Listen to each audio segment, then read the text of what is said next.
Well, welcome back to episode 26 of 4th and 3 Dudes. It's Chris Damma coming to you from here in lovely Peachtree Corners, Georgia. Gentlemen, go ahead and introduce yourselves.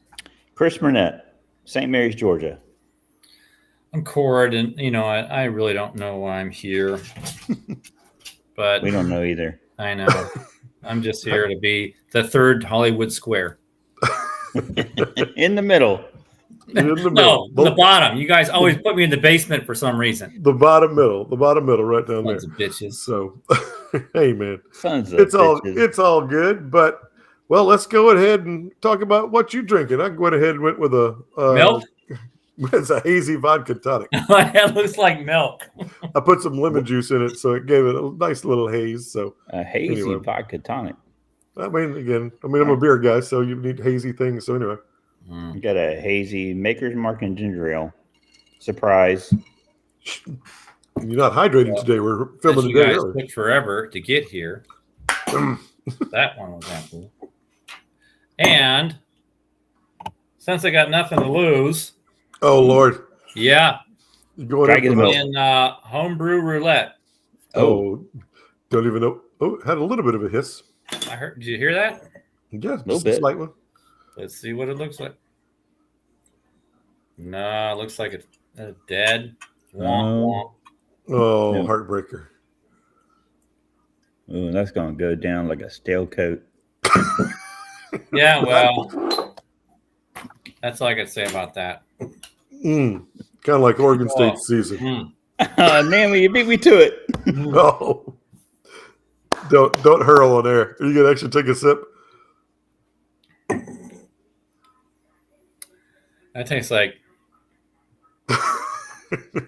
This should be good. yeah. Okay, you might need to go get you a Go ahead, backup.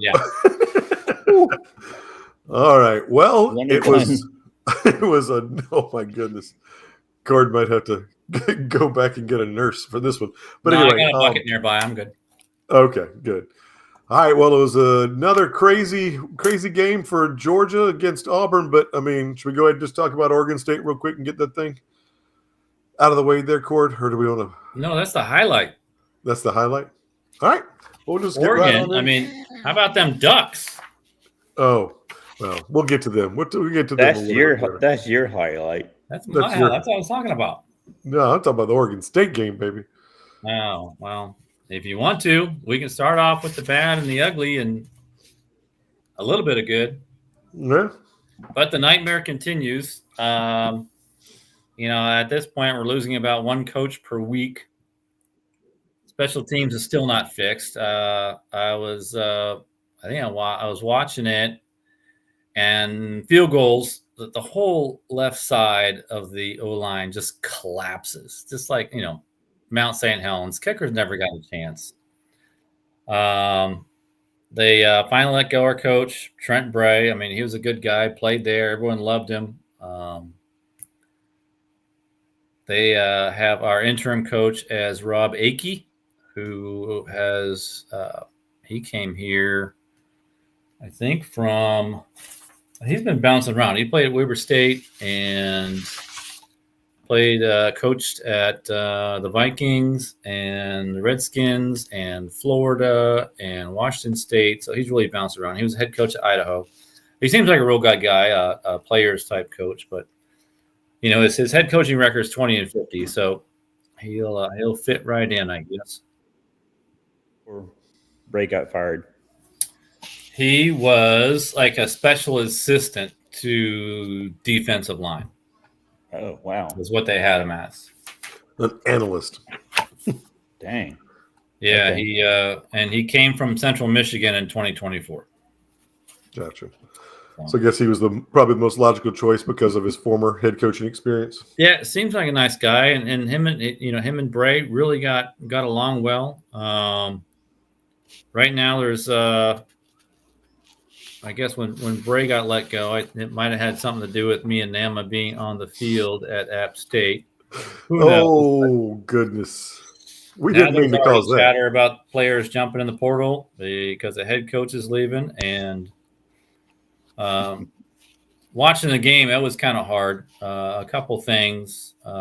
one thing I noticed that Malik had done in previous games is he's throwing off his back foot.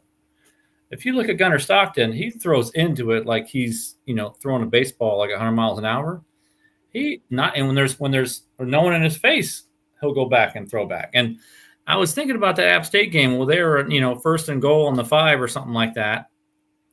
And we couldn't get a 6'5", 230-pound quarterback to run the ball 2 yards. I've never seen him run the ball. Yeah, you talked about that because we talked about that at the game. Didn't know why they didn't try it. But the good news, Hankerson got 100 yards. Gunderson is no longer calling the plays. They brought in Daddy Langsdorff, who's a Mike Riley era former offensive coordinator for the Beavs. Special teams is being coached by an entire staff now.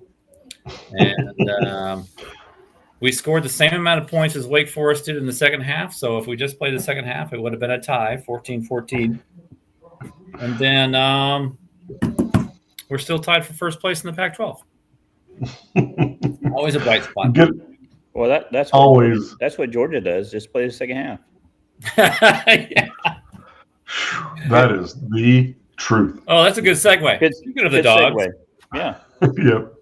Speaking of the Dawgs, yes. I mean, to say that was a first half to want to forget until at least the last 2 minutes is an understatement. I mean, we couldn't do anything on offense, couldn't stop anybody on defense. My goodness. That was hard. It was very hard to watch, and everybody out in Auburn land, I'm sure, was thinking that was going to be it. I was texting a couple people, and I made the assumption early on that we were going to have to fight the crowd, Auburn, and the referees to be able to win the game. Little did I know that they must have gotten some information somewhere, and it decided to switch. decided to switch and get a little more on our side. But I mean, what was your I guess feelings about that first half, Bernie? Well, it reminded me of the last game we played against a team from Alabama, because it was a tale of two halves. I mean, there was, not a fast start. Offense struggled, defense struggled, and what really irritates me is the defense. But I think that's just who we are. It's who we are this year. Do I think we'll get better? Yeah, I do. But how much? I'm just not sure, because we don't have that playmaker like the Jalen Carter on the defensive line that can just really bust through. I mean, Christian Miller is a great defensive lineman. He'll go play in the NFL, but he's not a Jalen Carter. He's just a every down lineman. And we just can't generate that disruptiveness in the backfield. And they just, they picked us apart. We managed to hold them to 10 points. For every Auburn fan that's upset, that insists that was not a fumble, that it broke the plane, well, who gives a shit? Auburn fans do. You go up 17-0. We still win 20-17 because you couldn't stop us, and that's what happened. I mean, Gunner, you're taking out the emotional factor, because when that happened, that pulled the plug. Not saying that was the only factor, but well, if they do, I think we still score a field goal like we did at the end of the half, and they took that penalty, or they took that goal line stand and the fumble and the refs, and you could tell. I've seen many people point this out. Gus Malzahn going in halftime, that was going to affect him in the locker room, and that was going to affect him coming out in the second half. And they totally shit the bed. They totally could not handle the second half playing against us and the refs. And it would affect him in the second half? His interview going into halftime, he was yeah. He was the goal line. You had to not break the plane, and real time, I thought it was a touchdown. But when they backed it up, I was like, that is a fumble. You cannot convince me, and they ruled it a fumble, and you cannot convince me that they had enough evidence to say that was a touchdown. I don't know. McFarland disagrees. More evidence to say it was our touchdown. Yes, that's the other part. I mean, it should have been a touchdown for us if they had actually let it go. And I Yeah, but understand they why called it dead. You can't score a they touchdown. blew it dead because they can't see the ball. So I understand why they blew it dead, and I understand why it's not a touchdown for us. But we have more of a say so for a touchdown there. But the point is, second half they could not stop us, and they couldn't do anything against us. We made adjustments, and that's just who we are. We got to be prepared for the rest of the season to be a team that's going to struggle some to get a pass rush. And when you don't have a pass rush, it affects the secondary, and our secondary is still learning. So I'm proud of the offense. I thought, Colby Young is just a freaking beast. I mean, you can't bring it down one guy. Even when Bowen's struggling a little bit, he had some hard runs, but Frazier looked good. We Pass block. rushed well. We ended up outgaining them, but Yeah. it was a win for Georgia, and it was a hard fought win on the road. And I'm happy to be a Georgia fan, but I'm realizing this is who we are, and we'll see what comes. Yeah. No, I totally agree. I mean, it was. It's just I guess my biggest thing I kept telling everybody talking about the game today or whatever is when are we going to give that halftime speech before the game? So, I mean, it's like whatever. They know what to say. I know. I mean, it's just one of those things. It is perplexing. It's like you said. It's just one of those things. Trying to figure out how it is we come out seemingly so flat and can't figure things out. The stuff we start scripting or whatever, the initial drives don't work. But then something at halftime. I mean, I heard somebody said the rumors around the internet is that Kirby lets Glenn Schumann call defense the first half, and that he calls it in the second half, or what. But I mean, yeah, it was a totally different defensive presence. They were getting everything. I mean, Auburn, I mean, I think I said they had drives of 5 plays, 3 plays, 3 plays, 3 plays, and 9-play drive that went 25 yards in the second half. Yeah. They couldn't do anything. They missed the wide open shots they had because, I mean, we had busted coverage in the second half too.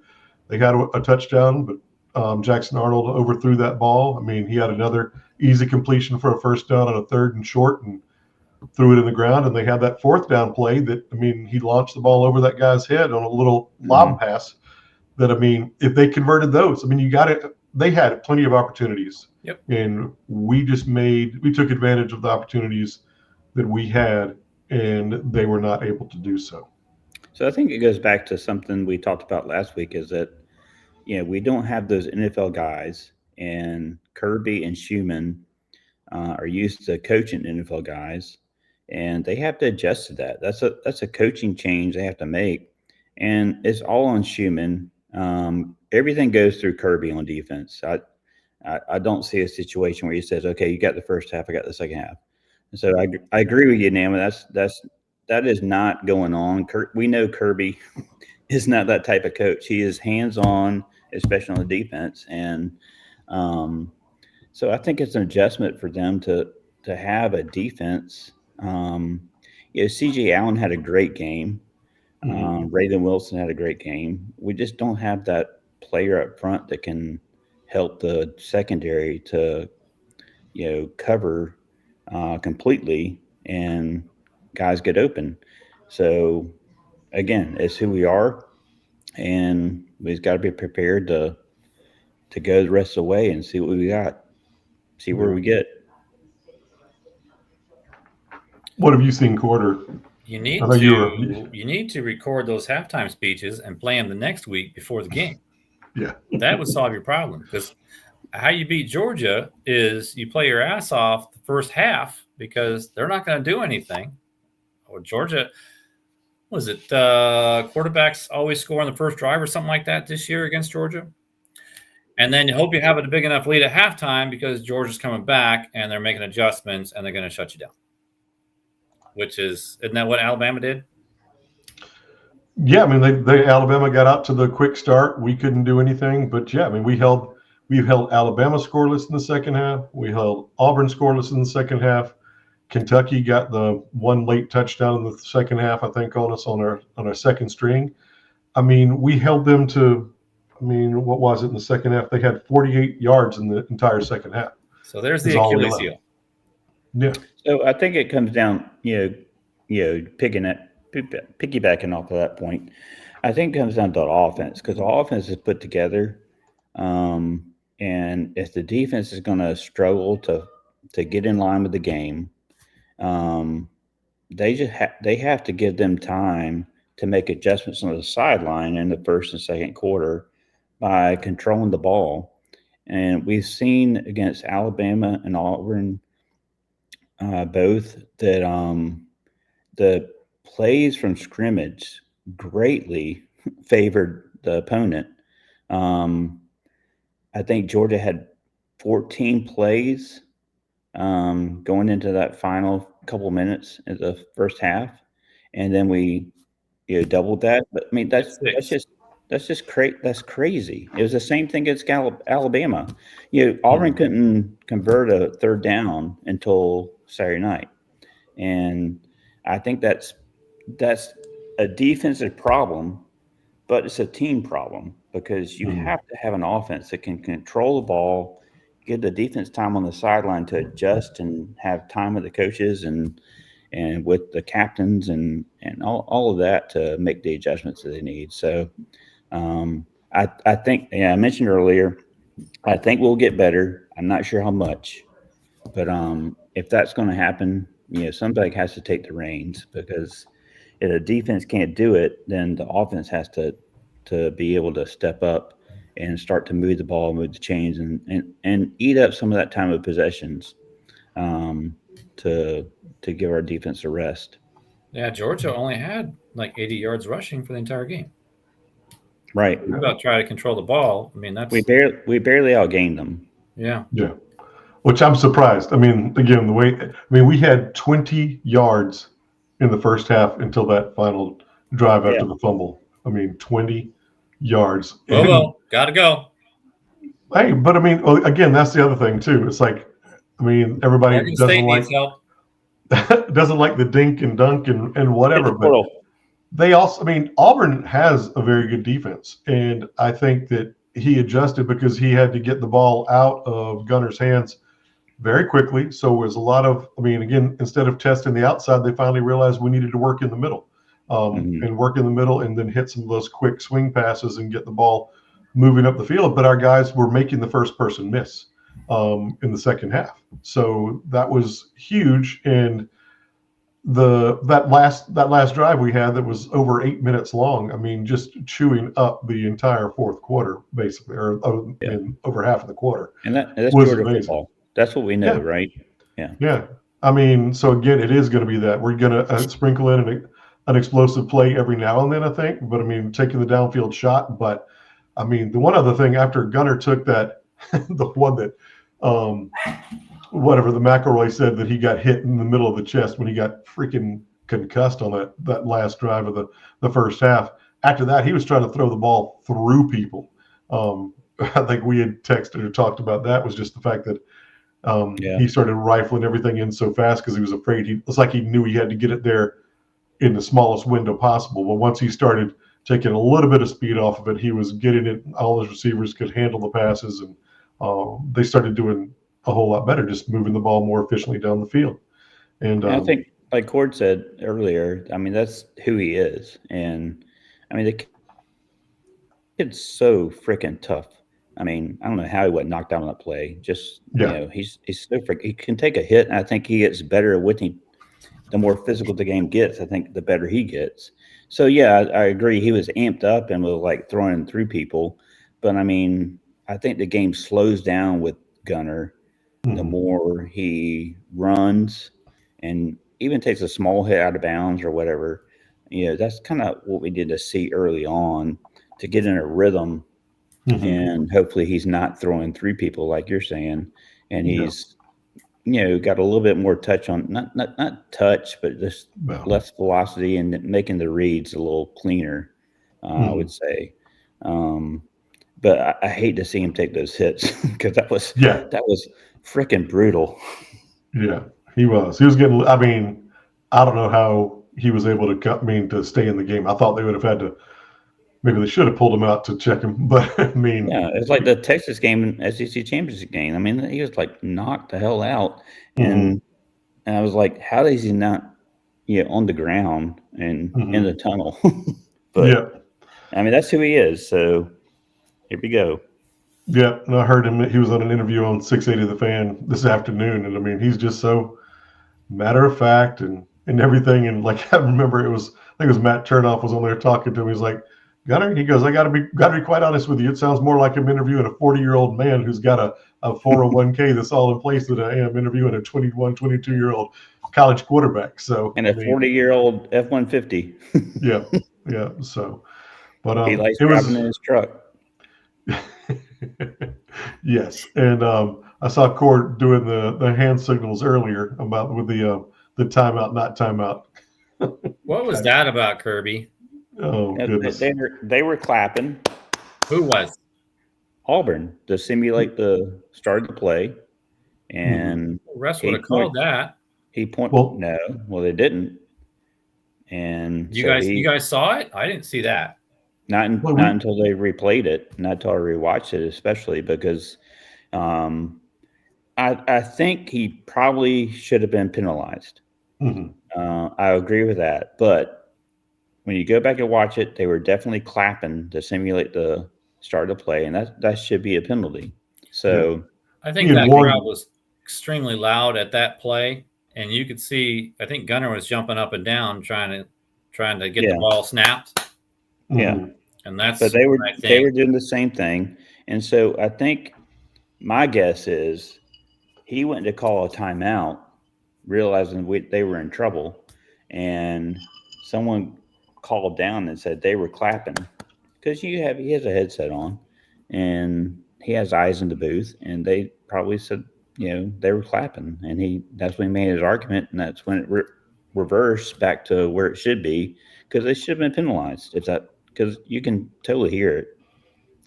Yeah, but if the coach calls a timeout with a hand signal and they call it, you can't go back and say, well, I didn't mean that. They're clapping. You need to penalize Auburn. Right? Yeah. Well. It was a fumble. Yeah.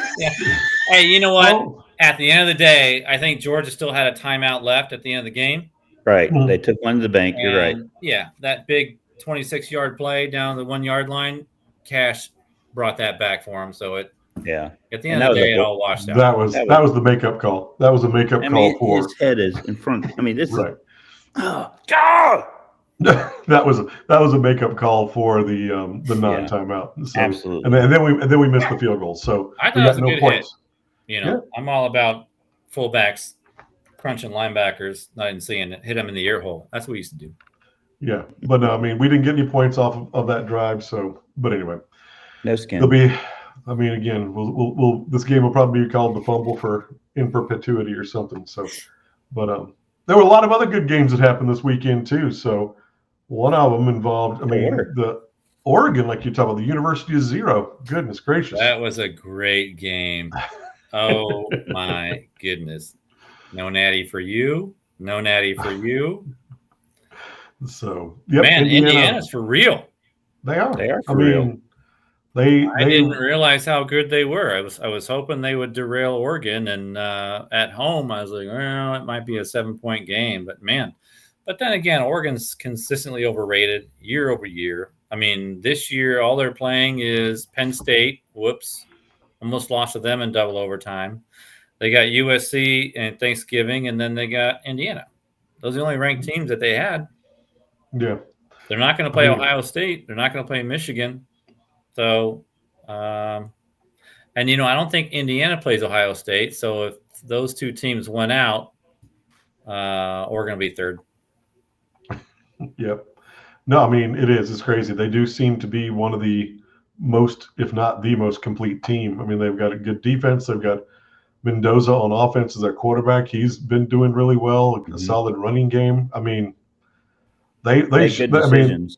They showed that last year was not a fluke. Signetti is going to be one of the biggest coaching names on the block to come to some of these other potential bigger schools like a Penn State or something like that. But I don't know if he's going to want to leave with what he's already building there. So, Yeah. I mean, it's crazy. But, yep, that one. And then Ole Miss got tested, speaking of upcoming opponents. Well, I think Lane, he was thinking about the Dogs and not the Cats coming to town. And Wazoo showed up to play.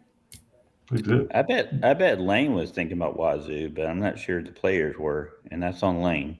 Yeah, totally agree. I mean, the only reason that game was played is because Wake Forest paid Ole Miss to get out of the home and home because the beatdown they took last year.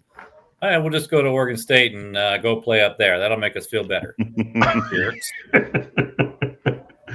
Oh, my goodness. But if you would have told me that Ole Miss is going to have 270 yards offense in the first half, no interceptions, and 16 first downs, I was like, oh, we're off to the races. That didn't happen. They would go all the way down to the 5-yard line or inside the 30 in the first half and then miff it. They had all those yards, but I think Lane went for it like it was first and 5 at the goal line and couldn't get in. Second time, they said, you know what, screw it, we'll just kick a field goal. Missed it. Third time, finally kicked a field goal. And then Chambliss was off.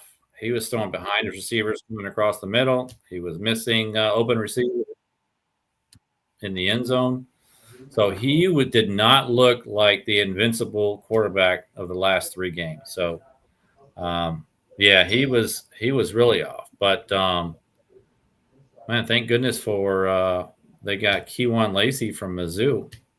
He had like 160 yards offense, so he did well. But man, that was that came down to the last play. Yep. Yeah, it's close.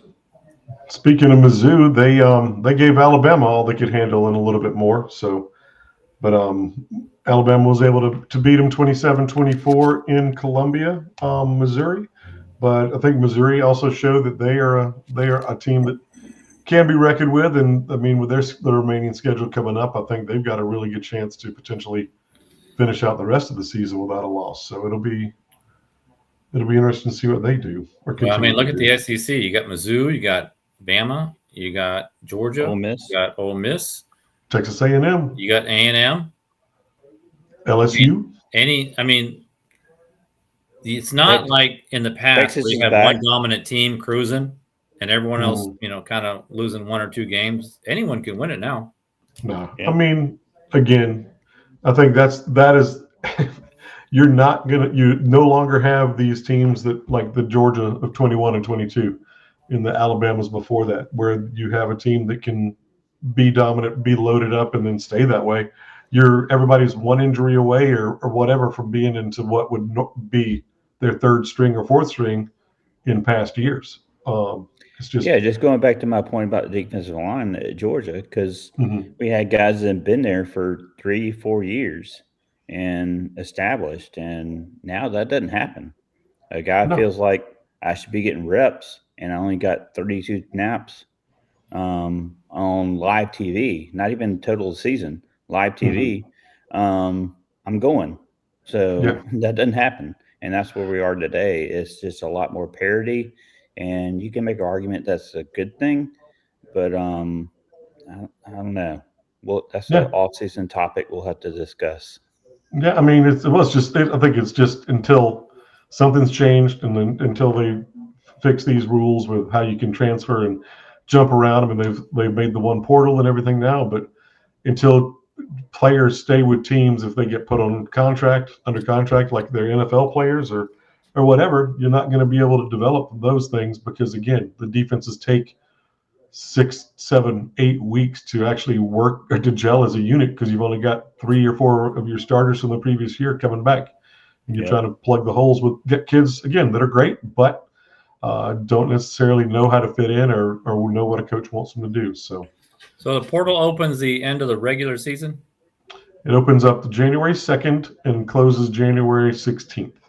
Which is new. Which is new this year. So it's so that it used to be, you finish the season, it opens when teams are starting their postseason. But speaking of kids that have stuck around, going to the Texas game against Oklahoma, Arch Manning stuck there, and bid his time, and I think it showed. Yeah, we talked about last week. Does Texas have a Sark problem or do they have an arch problem? And Saturday they didn't have either, because I wasn't surprised that Texas won, but I was surprised how they won, because Oklahoma was never in it. Mateer never looked settled, and Arch didn't really look settled completely. But when it was time, he put the team on his back and he made the throw. So that was interesting to see that Texas handled Oklahoma so well. Yeah. I think Mateer, any chances he had of the Heisman, he lost that when he came back, whether or not he came back too early with his hand, but couldn't do anything rushing either, was the one thing. His feet, I mean, it had helped him. Weird that he wouldn't be able to run unless he was afraid that his hand was going to get hit or something like that. It looked like it was kind of taped up. Yeah. It was like a brace. It was, I think whatever that. Cord's right. There was one run that I saw him they went back and looked at it in slow motion. And it was like he was like, you could tell he was like protecting it and making sure he didn't land on that joint. So that may have played a factor. You're right, Cord. Yeah. He should have maybe just sat out the first half and see what happens with the backup. But I mean, who knows? Who knows? It was one of their biggest games left, but yeah. So Oklahoma, and being number 6 in the country at that time, I guess. Shouldn't have left Wazoo. He could have beat Lane Kiffin at home. Yeah, he could have. But I guess, and then Georgia Tech kept their unbeaten season alive and won their game. I think they're playing Boston College. I think they covered. Oh yeah, I mean they did well. They got probably their biggest test of the ACC season coming up this weekend, traveling up to Duke. But Duke's favored. Oh, Duke is favored. Okay, I didn't see that line yet. But yeah, so it was a lot of good games, and so you can go over the locks of the week, Bernie. Yeah. So let's start with me, the bright side. I took the Dawgs -3.5, and we easily covered that. So I improved to 3-3-1. Cord took Ole Miss -32. So he falls to 2-4-1. But Nama, it was a lock at the time. Yeah. Nama took Arkansas +12.5, and they covered that pretty easily. They didn't win, but so Nama, they dang near did. Nama improves to 3-4 on this season. So pretty tight race still. Cord fell behind again. He stormed back a little early. Right, now I'm going to start trying. Now you're going to try? This is a week. I'm going to start trying now. Quit. 2-4-1. I need to get a visor. So now Bernie's in first, I'm in second, and Cord's in third. So, all right. So this week's games, obviously the biggest one. There's some good ones. Biggest one for us is that Ole Miss coming into Athens for a 3:30 kickoff between the hedges. So we're -7.5. How is that? I don't know. I mean, again, I guess because Ole Miss didn't do well against Wazoo last week. But I mean, yeah, seriously. You know what? I'm surprised they didn't drop further than 5th. Oh, okay. Yeah. But I mean, anyway, Georgia has got to find a way to. I mean, if they're going to win, they're going to have to find a way to get out to the start they did against Kentucky. Ole Miss doesn't have the same people up front that they did last year that wrecked us. But I mean, we've just got to hope that our offensive line is like a mash unit still, but hope that we can hold it together and give Gunner some time. And whether it's we do the quick short passes moving down the field and get in some rhythm early. I mean, we're going to need to do that and have the defense find some way to contain Chambliss, because I don't know. Yeah, if he's on, Georgia's going to be in trouble. I think they have more than 25 explosive plays this year. They're leading the country in explosive plays. And if he can just start dropping dimes in the first half and get a lead for Ole Miss, you guys are going to be in trouble. On the other side, Wazoo was able to pick apart the defense there, and they were able to throw the ball over the place. So again, if Gunner can do that, then Ole Miss is going to have a problem. But you're right; they don't have the Walter Nolans, the big Jalen Carters on both sides of the defense. Right. So Yeah. probably not a lot of sacks because both quarterbacks are runners. But I hate to say a lot of move in the pocket. Yeah. Yep. Yeah. No, it's going to be. Yeah, we've got to figure out get that halftime speech recording, and start playing it all week. Just get them fired up and ready sooner. But well, if I was Kirby, I'd be playing last year's highlights. Yeah, I know they have plenty to motivate them from last year to want to do better this year. So we do have a much better wide receiver room. I guess one thing we didn't talk about, man, Dylan Bell. I mean, he still keeps doing what he's doing. He had himself another potential touchdown pass this past week that he got too excited. I think he saw his guy wide open. I'm not sure if we're going to a little bit, work some of those wrinkles in, but yeah, I mean, hopefully, our stable running backs again, whether it's Chauncey or Nate or McCray or whoever. McCray started all of them. Yeah, he started. He was the one that was showing out this past week. Frazier did well, but McCray had a couple of those really big runs for us. So yeah, we got to find a way to do it. Have long, sustained drives, and find a way to make Ole Miss make some mistakes. I think we can do it. So. Yeah, Ole Miss they'll make some penalties, and I think the only advantage that Ole Miss has over last year's is they have a better running back this year. I don't see any other positives. I mean, it's a good team, but I mean Jackson Dart and the defensive line and the big receivers they had last year. Yeah. I don't think they have that this year. Yep. All right, what are some of the other big games? I guess Oregon State is welcoming in Lafayette. I'm not sure how they pronounce it up there. So. Yeah, they're from Easton, Pennsylvania, the big baseball bat juggernaut. So yeah, I tried to bet on Oregon State, but they're not on the board yet, so they'll maybe get tighter. I didn't see them, so I don't have that one down. No, that wasn't down. They've lost. They're 5-2. They're the Leopards, I believe. So they've lost to Bowling Green and Princeton so far, but they beat Georgetown and now they're going out to West Coast Harvard. They're so screwed. West Coast Harvard. You never heard that? Yeah. No. Linus Pauling. Now I have once. Yep, I think so. There was somebody out at App State last week with the West Coast Harvard t-shirt. Yeah, I was like, I thought I was the only one that said that. Like, nope. Yep. But another ranked SEC game, got LSU traveling to Vandy for a noon kick. Yeah. So Vanderbilt's, yep, they're favored in that one. So that one could be good. We talked about Georgia Tech traveling up to Duke and as an underdog. But yeah. I want to see that Vandy pimp come back. Yeah. Yep. So then any other big Tennessee, Alabama is the big night game. So Alabama -8. Yep, and then Notre Dame, USC. Notre Dame's got to keep winning. If they keep winning, they're going to find themselves in the playoffs again. It's because they've already worked their ways back up to number 13. They could probably lose 4 more games and find themselves in the playoffs. That coach is going to Penn State.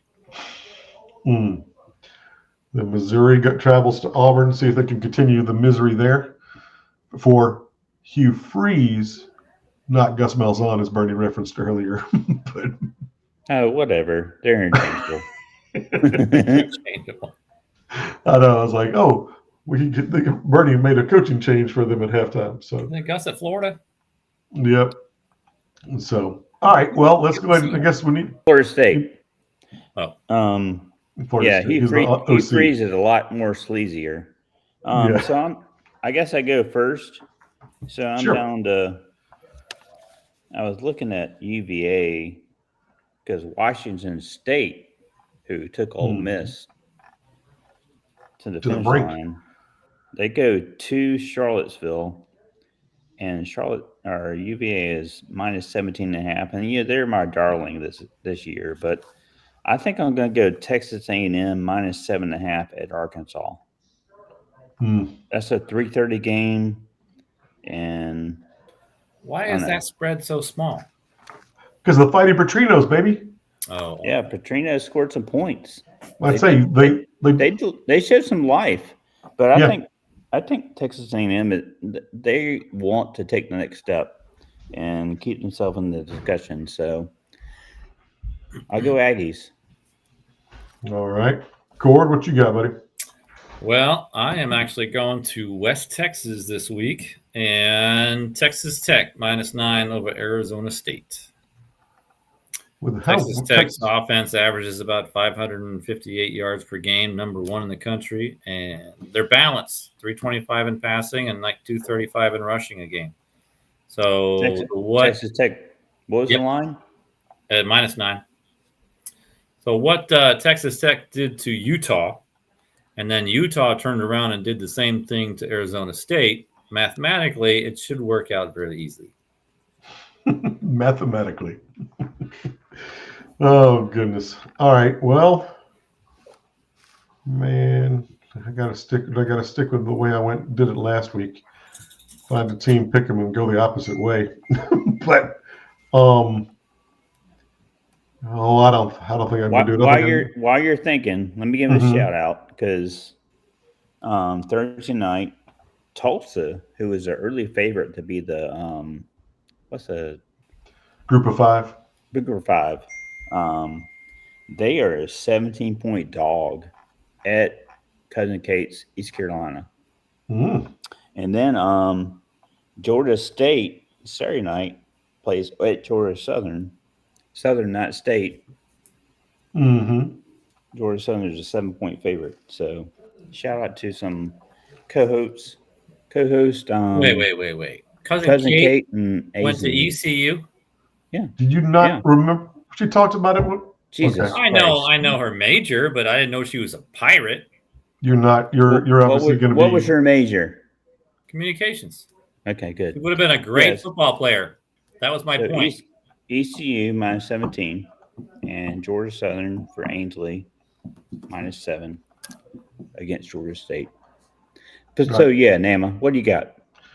First, I want to apologize to Cousin Kate for Cord because he obviously doesn't even listen when you're on the freaking show with us. Second apology in 2 weeks. I listen, but I got other things I'm listening to. I mean, the voices in your head, but I mean, that's right. holy shiitake mushrooms. So again, sorry about that. Cord should do better, but I guess I'm already going to go back against what I was switched to do next week or last week, and I think Mizzou is only. I mean, I've got a -1.5. What do you have them, Bernie? Yeah, -1.5. Man, they are going to creek stomp Auburn. So, okay, gotcha. MIZ. So anyway, all right. Other big games of the week. When you got the Friday night game, you got Miami and Louisville. Yeah, we'll see if Miami can keep their ACC sham season going. But sham. Beavers have a chance to get off the win list this week. I don't know. Sam Houston lost last week, and so did UMass. I know. I mean, of course, y'all have the showdown with Sam Houston coming up. I know. Yeah. So that's going to be the brawl to settle it all in case we lose this week. Right. So. The brawl. But anyway. The brawl to set it all. Oh, you heard it here first, folks. You heard it here first. The brawl to settle it all. All right. With that, I think we can go ahead and wrap up this show. Thank you very much for hanging in and listening to us. Be sure to like and subscribe. Follow us on YouTube. Follow us on Spotify or whatever your favorite podcast platform is. But until next week, go Dawgs. Go Dawgs. Go Pirates.